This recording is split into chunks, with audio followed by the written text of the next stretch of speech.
قل لن ينفعكم الفرار إن فررتم من الموت أو القتل وإذا لا تمتعون إلا قليلا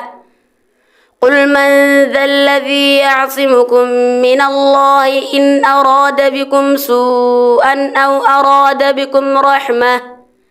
ولا يجدون لهم من دون الله وليا ولا نصيرا قد يعلم الله المعوقين منكم والقائلين لإخوانهم هلم إلينا ولا يأتون البأس إلا قليلا أشحة عليكم فإذا جاء الخوف رأيتهم ينظرون إليك تدور أعينهم كالذي يغشى عليه من الموت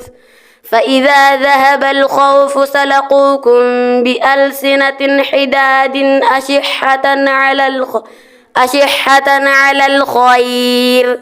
أولئك لم يؤمنوا فأحبط الله أعمالهم وكان ذلك على الله يسيرا